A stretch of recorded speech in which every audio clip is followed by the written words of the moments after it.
Hello Sagittarius, Sun, Moon Rising, and Venus signs. Kamusta kayo? Sana po ay nasa mabuti kayong kalagayan. Welcome back po sa Star Tarot. At kung bago kayo dito, welcome din po kayo. Please subscribe, like, share my videos, and leave me a comment po kung nakaresonate kayo. Sabi dito, stop complaining and focus your attention on the blessings in your life. Diba nga? Mag-pay attention na lang kayo doon sa mga biyaya na meron na kayo, kung ano ang pinadala na sa inyo ng universe, rather than kung ano yung wala kayo. No, wag mong pansinin yun. Wala pa naman yun sa buhay mo. Hindi ba? So, mas magandang pagtutukan mo ng atensyon ang kung ano ang meron ka na. I-enjoy mo yan, magpasalamat ka for that blessing, di ba? Rather than always thinking and complaining about what you don't have. Kasi mas lalong marami ka pang may isip dyan na wala ka or kulang ka sa buhay mo ng kung ano pa. 'Di ba? So, focus on what you have. Kung anong meron ka na, diyan ka yan ang paglagyan mo ng inyong atensyon, gawan mo ng paraan para mas maging marami yan, 'di ba? Yung ganon. So, now is the time also for deep emotional healing. Okay? Panahon na para tanggalin mo na din yung mga bigat mo sa dibdib, mga bagay na nakakapagpalungkot sa'yo, mga sitwasyon na nakakapagpahirap pa sa'yo. So, now is the time for healing. Now is the time for you to move forward in life. Now is the time for you to start a new life. Okay? Sayang ng pagkakataon, sayang ng panahon. So, you're overlooking some important details. So, pay closer attention to what's going on. Okay? So, feeling ko dito, ang iba sa inyo, baka meron kayong mga pipirmahan, mga papeles, documents, no? So, balikan muli ninyo, no? Before you sign it, review it, basahin yung muli, lalo-lalo na yung mga fine prints, no? Kung meron sa papel na yan, basahin ninyo uli before you sign that document. At saka, ano din, no? Kunyari, meron na kayong nabasa na ninyo, 'di ba? Para pakiramdam ninyo, anuhin ninyo, listen to your body, okay? Kasi minsan, 'di ba, kunyari nagawa na natin ang isang bagay, tapos parang hindi pa rin tayo mapakali, no? For sure, there is still something that you need to review. You need to look into. Okay? Huwag mong papabayaan 'yan kasi that is your gut feel, no? Na talagang kinukulit ka na balikan mo 'yan or tignan mo 'yan maigi, basahin mong muli kung 'yan ay mga dokumentong binabasa mo.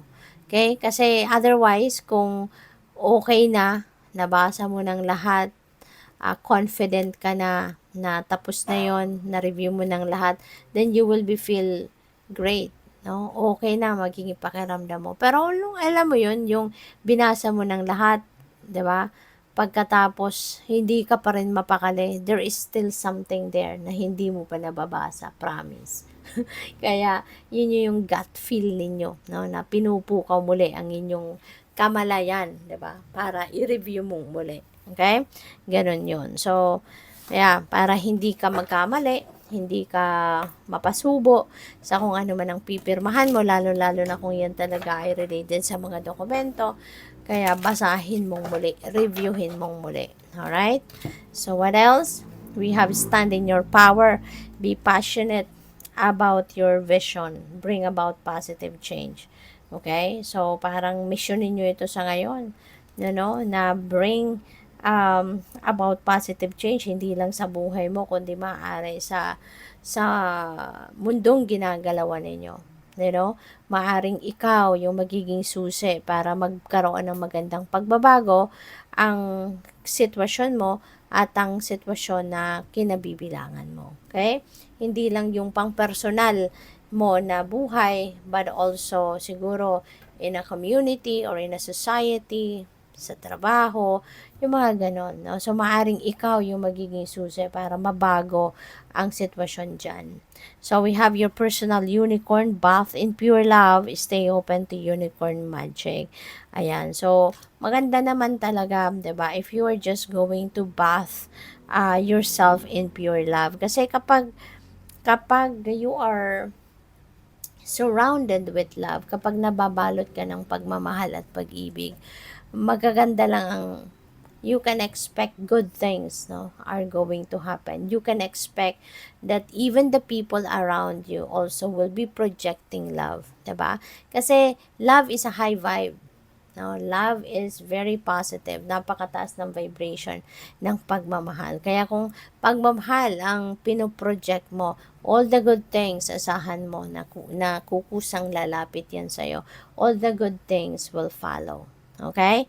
Kaya, bath in pure love para lahat ng positibo, yun lang ang lalapit sa'yo, yun ang didikit sa'yo, at yun ang mangyayari.